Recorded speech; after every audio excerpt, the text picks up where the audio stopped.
I was born in Somalia in 1976. How old? When? Yeah. When I was? But the only thing that I was always sure about is getting my education and finishing high school. So, I mean, I've learned English. That's one thing that I have learned, and that's one thing that I thought that I would never be able to do when I first came here. So that's what keeps me going. The fact that I've learned English and I've overcome that obstacle. Somalia. And it's just so tragic that it's something that will never leave your heart or your mind. It's always with you. But as life progresses, you have to continue, you have to go on, so you have to forget a lot of different things. But that image is still in the back of my mind, and whenever I see the news or whenever I see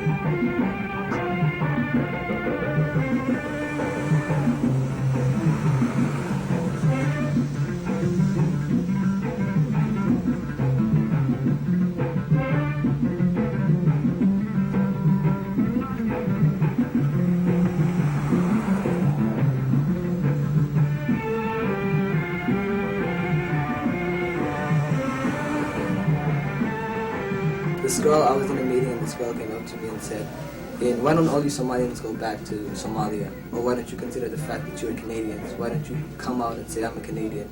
And I told her that I'm a Somalian first. I was born in Somalia and I grew up in Somalia. There's no way nobody can change that. I'm a Somalian first, but then I'm a Canadian.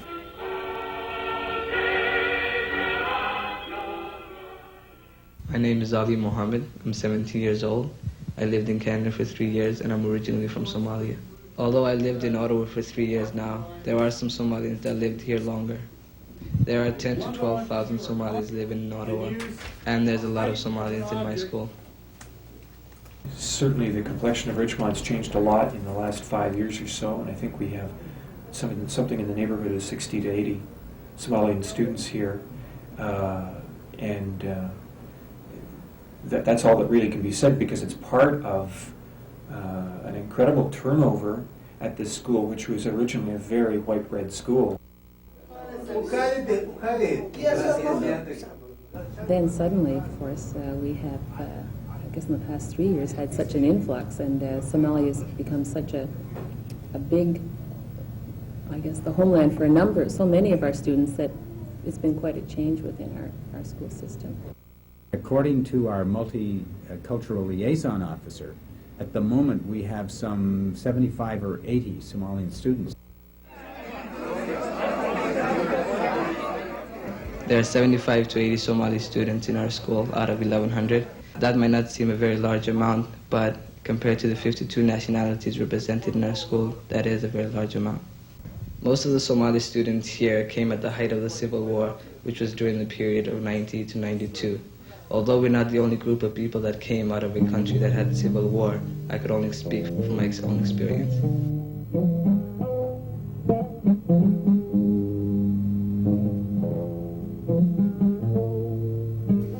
Thousands died and turned to sand as the world stands and salute those that night that Roman band, when darkness hits and songs mute.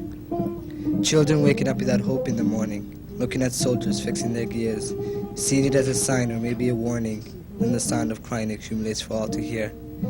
But despite this mass destruction and the sight of a child wishing to be where her mother lies, there were those worried about misdirection as another soul drops and dies.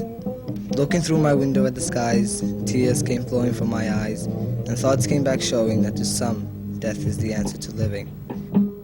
And all that you could see is dead bodies all around the place, and children walking, children starving. You can see their skeletons on the ground and people walking for miles and miles looking for food. So this poem reflects on that and the experiences that I went through when I was in Somalia and how bad it is. And see, a lot of people don't understand how bad it is unless you're there. You can't feel it unless you live it. So this poem reflects on all of that I've seen as a child, as an adult, as a young adult. And it just reflects on how I see things and how I think the general public should see it too. We don't know all that we should know about how to help students who come from war-torn countries, who are suffering from post-war trauma. to us, I'm not even sure exactly of what the signals are or the signs of a student suffering from that kind of trauma and how that interferes with his learning. These are things that we never learned in teachers' college. You know, we've had to pick it up and talk to the experts. The educational system is not set up to, you know, like to deal with their needs. They're coming from a different cultural background. They have problems that is special, like to them. They're the only ones who are going through. They are more vulnerable to the you know, to the alienation against immigrants, because first they're black, they're Muslims. When the first large group started coming into our school, we got a call one day to say, there's a girl coming, she's got a headscarf. And we said, wow. And we hadn't had a child who came to school with a headscarf. We had Somali girls in school, but none who covered their head. And so there was a lot of concern. Is she going to feel uncomfortable in the school? Will the other students be looking funny at her? Will this be a difficult adjustment for her? We weren't worried for ourselves, but how will this child adjust? How will she fit in? It's actually in the Quran, our holy book. It's written that a lady should be covered up. You wear the hijab, and when you wear it, it's actually asking for protection from God. It's not, it's actually, it shows you self-dignity and you feel proud, and as my sister said right here, you respect yourself, you really do. Like, we wear the hijab, it's just to protect ourselves from evil things. When you come to Canada, you see all this, you see all the music tapes and the rap tapes, and you want to say, oh my God, they're just so good, you know, I want to just like them. You know, this society made to us the long clothes and wearing hijab is so ugly, you don't look good wearing that, and so we think, you know, why wear long clothes when no one is gonna like you, you're not gonna feel accepted. You don't speak the language, you're black, you're Muslim, all those things, you know, comes against you. So if you wear hijab, then it's they don't accept you at all. It's not actually just the Canadians, all the countries that don't have Muslim people do not understand why we wear the veil. Some of them think that it's because you have cancer and you don't have hair anymore in your hair. I've asked them before wearing the veil, what do you think of it? And some of them say because the girls have cancer, or it's a sign because you're married, and it's another sign saying to men, do not look at me. And others just say it's because you're too lazy to comb your hair. A lot of Muslims may say it's very hard to put together your religion and how society is reacting towards that religion. But I don't see it kind of difficult, because if you really believe in your religion and you're really strong about it, and you show people that no matter what they say, no matter how many jokes they do, no matter how many faces they'll do, you'll still continue with your religion, I think people will respect you for that. أشهد أن لا إله إلا الله أشهد أن محمد رسول الله أشهد أن 99% of Somalians are Muslim, so it's not easy for a new student to come to a school where our religion is different, our culture is different, and our language is different. We spoke Somali back home, and we have to learn and speak English here.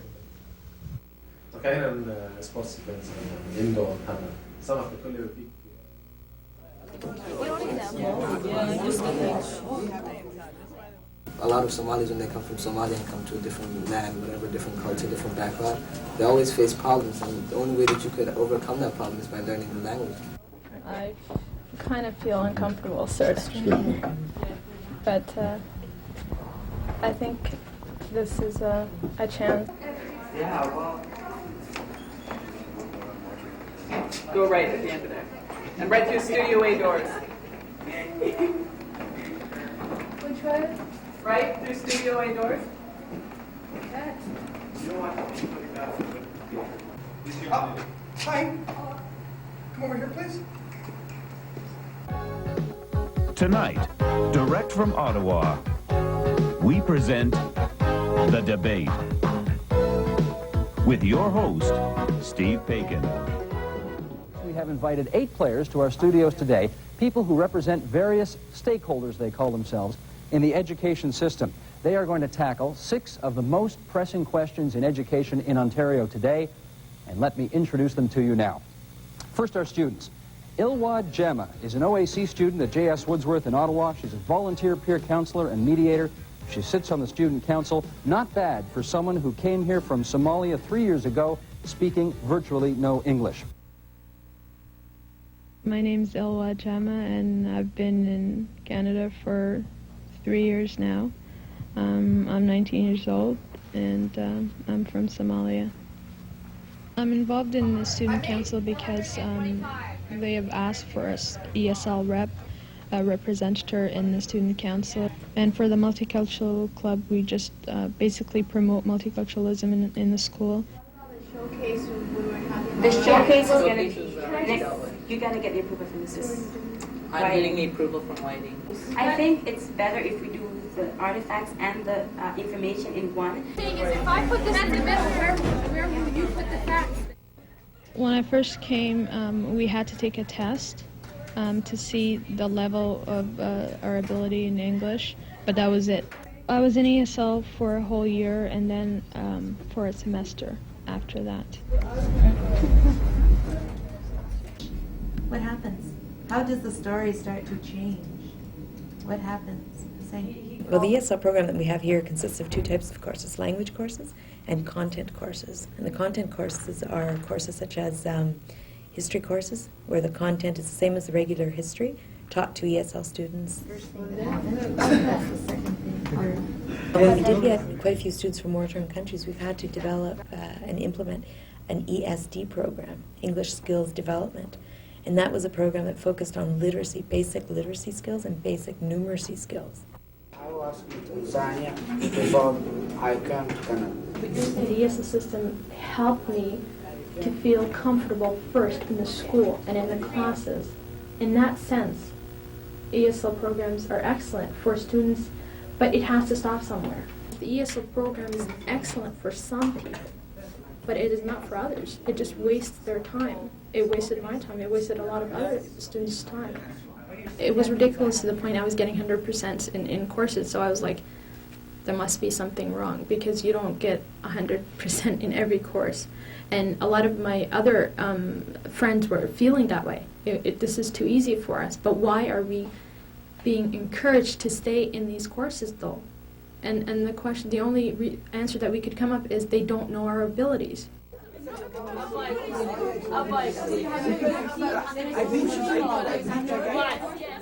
ESL system doesn't do that much for us. I've seen kids who have been in there 5 years who haven't stepped up one level because people don't want them to step up that one level. I don't know, but they're trying. They're not getting the full attention that they need to step up. They'll be in there like, I don't know, the year 2000. they need more help. That's what I think. It works much better if you have a small group, and if you were in an ESL class and saw the difference in size, we're probably talking about at least 1/3 the number of students you'd find in an academic environment. They get lost when the group gets large and is non-ESL. You can give a lot more positive reinforcement on an individual basis, and you make sure that the learning steps are quite a bit smaller than they would be in the regular classroom. And it's a continual building of self-confidence that they have to be reinforced. Teachers have to give them a little time to get adjusted to the atmosphere of the class, sort of. And teachers aren't accepting that fact, and teachers are really the main cause of the ESLs. Somalian students that are in ESL dropping out. According to second language research, it can take up to 2 years to learn basic communication skills, which are the skills that we use to communicate day-to-day life, shopping, school, things like this. But it takes anywhere from 5 to 7 years to acquire academic skills required to do work, same within a high school setting, for example, or a secondary school setting. So when you think of 5 to 7 years for a student coming in at grade 10, they don't have the 5 to 7 years. So most of the students we get will always have to struggle through the high school. Some will find it easier, some will find it a bit more difficult. But they'll always find it that they have to struggle through. I went into one of our classes, it was an advanced class, and my teacher looked at me and said, "I'm sorry, but the ESL class is down the hall." And I felt very I felt that I felt very embarrassed first of all because everybody else was looking at me. And when I said, no, I have the right class, he said, are you sure? Still doubting my beliefs, and then she took the paper and she looked at it and said, oh, I'm sorry. Right after that, I went to the principal and changed the whole course because I can't learn it from the teacher that is ignorant in itself. But I feel if you're really into your studies and you really want to learn, I don't think any teacher could hold you back no matter what they do. If the student is not willing to go somewhere or to make something of him or herself, then they won't. I have an obligation to show other Somalian students that they can do it, and it's possible to reach your dreams if you want to go to the length that I've had to go with. It wasn't easy, and most of the time I did want to just give up. But if they know that if there is somebody there for them and saying, you can do it, don't give up. Okay. All right. What else? If the students are not getting the support they need from the school, then they would have to get the support from their families in order to survive, especially if they're ESL students or new immigrant students, because the stress is so great, and the cultural shock is even greater than they can imagine.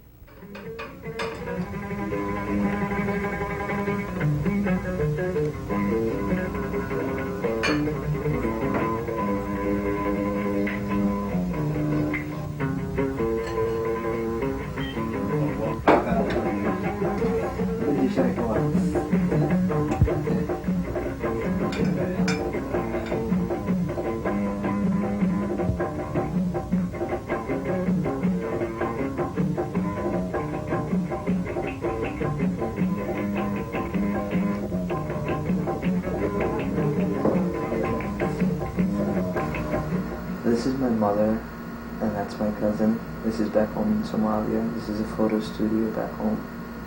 This is my father and one of his closest friends. This picture was taken, I think, in 1982, I think, and this was before he died. This is my mom again, and this is... I was only 13 years old when my father died in the war. My mother is still back home taking care of my relatives, and my sister is living in England now. The only reason I came to Canada was to get an education. Whenever you're not with your parents or you're not with your loved ones, you feel a sense of aloneness. You feel like you don't belong in a certain place. And sometimes there are times when you just sit and go, well, you're lacking something, or your heart is missing something. That would be the love that your parents would give you. But I could never think about that because the love that I get from my uncle and his aunt is just far more greater than I could ever imagine. He knows how I feel about education and how very important it is for him and for me. Ali is very, very understanding person, and he's very intelligent and very smart, and he knows his purpose of life. I don't bring good grades here just because of my uncle. I know the importance of education, and I know how difficult it is for a youth of my age not to have an education, because I know where I'm from, and I know how difficult it is for people back there, and there's no school systems. So I don't bring it for him, I bring it for myself. Because if I don't educate myself, and if I don't educate myself as well as my people, then there will be no Somalia. And obviously you satisfy what you see on the right-hand side. And so let's say on the day which you hand in the... At first, the plan was just to send us here for schooling purposes.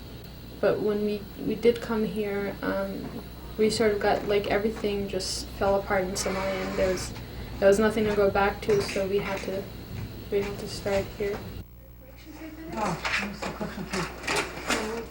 Well, before, when my mom and my brothers and my sister were not here, and especially when they were in Somalia, that was sort of hard because we didn't know, me and my brother didn't know whether they were well or whatnot.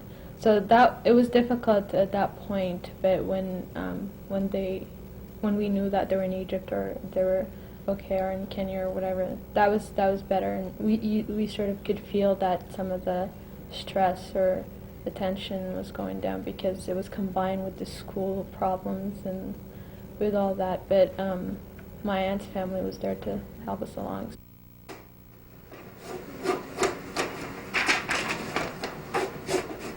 Most of the parents who came with the children are single mothers, and most of them didn't have any background in the English language, and there's absolutely no way that they can communicate with the teachers in the school, and it's very difficult for them to have a proper communication with schools. It's been 3 years since I've seen my father. He studied law in Germany, and it'd be difficult for him to find a job here because he has to take care of his family. Like his mother and his sisters are back there, and he's taking care of them basically. Somali society is a more a patriarchal, patrilineal society where the father takes a very big role in the lives of the boys, especially when you have teenage boys like I do. I have a teenage boy and 2 younger ones, and you can see that the role of the father is missing in their lives. So that's when you wish that they're taking the children out to playing with them. It's very important in a Somali society for the boys when they're grown up to be there with their fathers. Because of the civil war, they send the family in a safer place, and themselves, the male, battles with the war. That's why you see as many single mothers. We don't have a choice. The father is not here. That's why. Now, how are we going to help them? Now, this is where we involve the parent. We want the parent to involve the school system. We have tried to get them involved in our advisory committee and our advisory committee meetings. And the best we've done is have 2 or 3 Somalian parents come out to a meeting. I mean, that's an improvement. That's 2 or 3 that we normally wouldn't have had. I don't know whether it's a cultural difference, that perhaps they're not used to being involved in school matters coming from Somalia. I don't know. The biggest thing first is the language. Because most of parents who are coming to this country, they don't speak English. And because Somali is our first language, so it's very hard to get into system when you don't know the language. And it's very important first to learn the English language. And so when you're learning the English, you need also to have someone who can help you to translate for you the language so you can understand. But when you don't know English, it's very hard to understand what your child is doing in the school. Or even when you go to the teacher straight, you don't speak English. My role here is I am the bridge between the school staff, students, and the parents.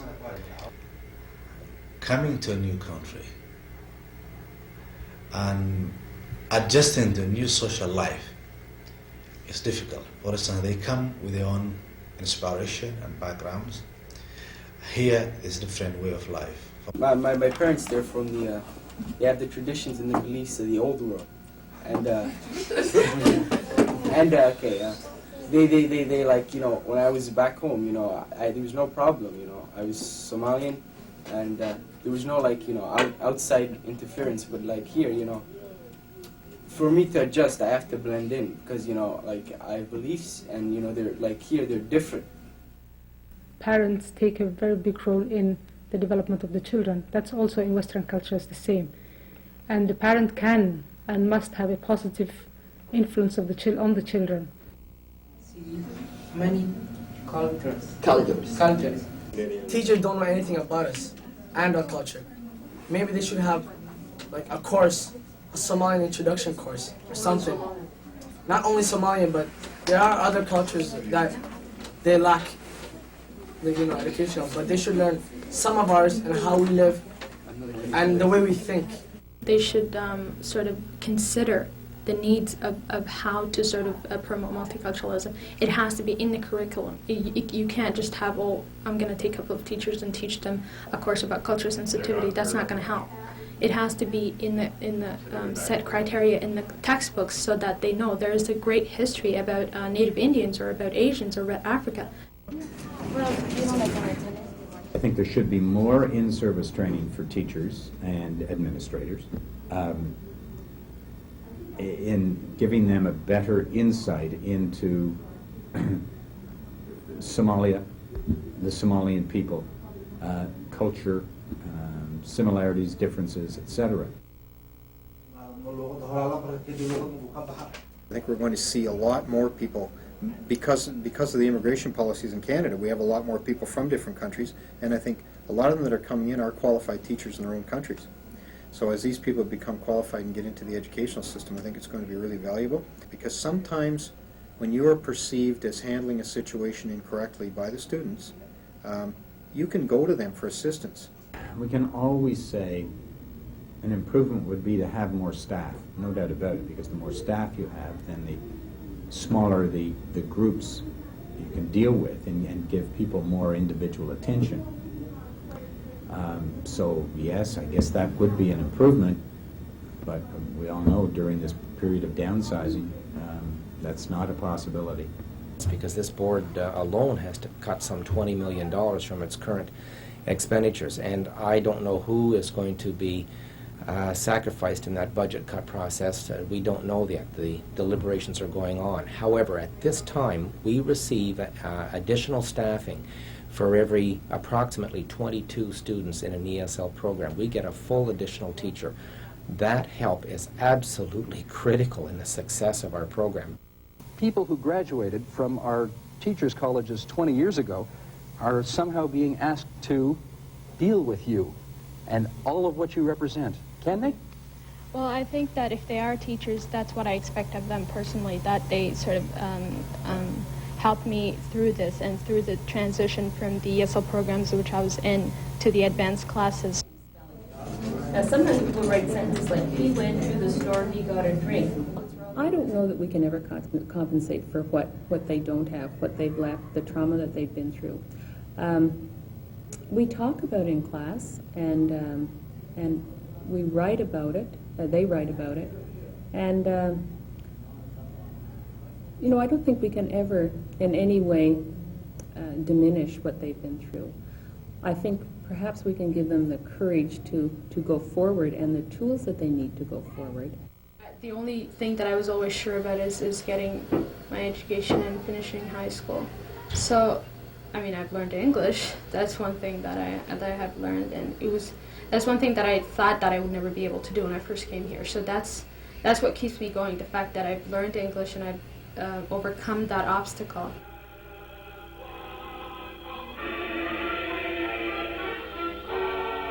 The cry of death at home it lies, where children are often heard with loud cries. Life goes and laughs at those who were mild, cute and gentle, and many were a child.